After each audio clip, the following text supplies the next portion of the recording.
Hey there, friends. Pastor Jason here. Glad you can join me for daily devotionals. Today we're back in Genesis. We're in Genesis 12. If you don't know, we are reading through the Old Testament chronologically. We last left off in Genesis just after the flood, just after the Tower of Babel.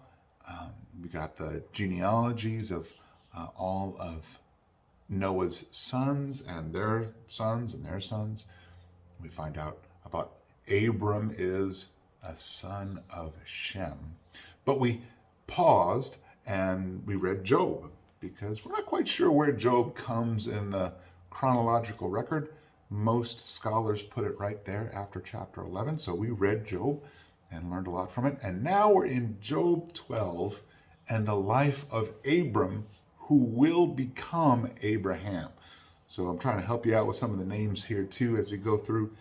Abram will become Abraham. But for now, he's just Abram. So let's read chapter 12 and see the kind of questionable start that Abram has to his life and ministry. Chapter 12, verse 1, the Lord said to Abram, "Go out from your land, your relatives, and your father's house, to the land that I will show you. I will make you into a great nation. I will bless you. I will make your name great, and you will be a blessing. I will bless those who bless you, and I will curse those who treat you with contempt. And all the peoples on earth will be blessed through you." Now, this is talking about Jesus. Like, this is the foreshadowing of Jesus coming way before Jesus' time. Verse 4. So Abraham went as the Lord had told him, and Lot went with him. That's his nephew. Abram was 75 years old when he left Haran. He took his wife Sarai, his nephew Lot, all their possessions that they had accumulated, and the people that they had acquired in Haran.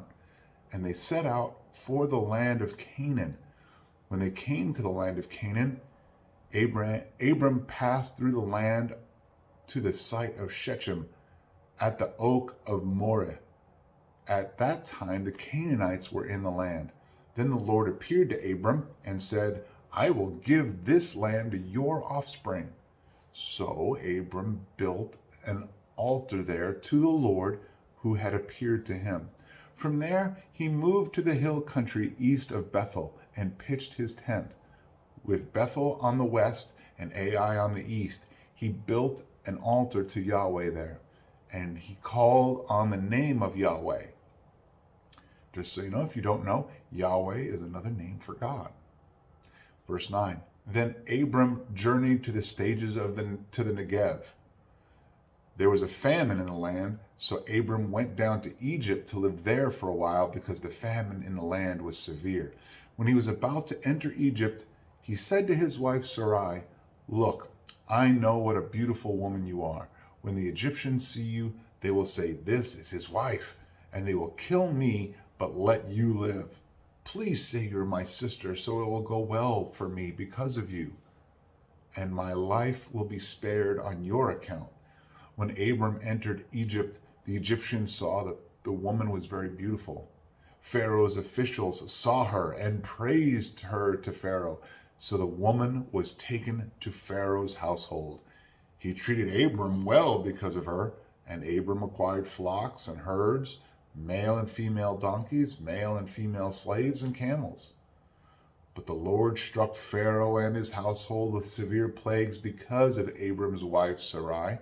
So Pharaoh sent for Abram and said, "What have you done to me? Why didn't you tell me that she was your wife? Why did you say, 'She's my sister,' so that I took her as my wife? Now here is your wife. Take her and go." Then Pharaoh gave his men orders about him, and they sent him away with his wife and all he had. Chapter 13. Then Abram went from Egypt to the Negev, he, his wife, and all he had, and Lot with him. Abram was very rich in livestock, silver and gold.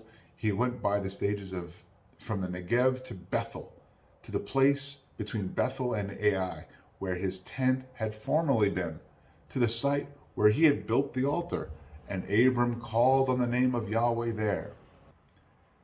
Now Lot, who was traveling with Abram, also had flocks, herds, and tents, but the land was unable to support them as long as they stayed together, for they had so many possessions that they could not stay together. And there was quarreling between the herdsmen of Abram's livestock and the herdsmen of Lot's livestock. At the time, Canaanites and the Perizzites were living in the land. Then Abram said to Lot, "Please, let's not have quarreling between you and me, or between your herdsmen and my herdsmen, since we are relatives. Isn't the whole land before you? Separate from me. If you go to the left, I'll go to the right. If you go to the right, I'll go to the left." Lot looked out and saw the entire Jordan Valley, as far as Zophar, was well watered everywhere like the Lord's garden, and the land of Egypt. This was before the Lord destroyed Sodom and Gomorrah. That happens in chapter 19. So Lot chose the entire Jordan Valley for himself. Then Lot journeyed eastward and they separated from each other. Abram lived in the land of Canaan, but Lot lived in the cities of the valley and set up his tent near Sodom. Now the men of Sodom were evil, sinning greatly against the Lord. After Lot had separated from him, the Lord said to Abram, "Look from the place where you are. Look north, south, east, and west, and I will give you and your offspring forever all the land that you see.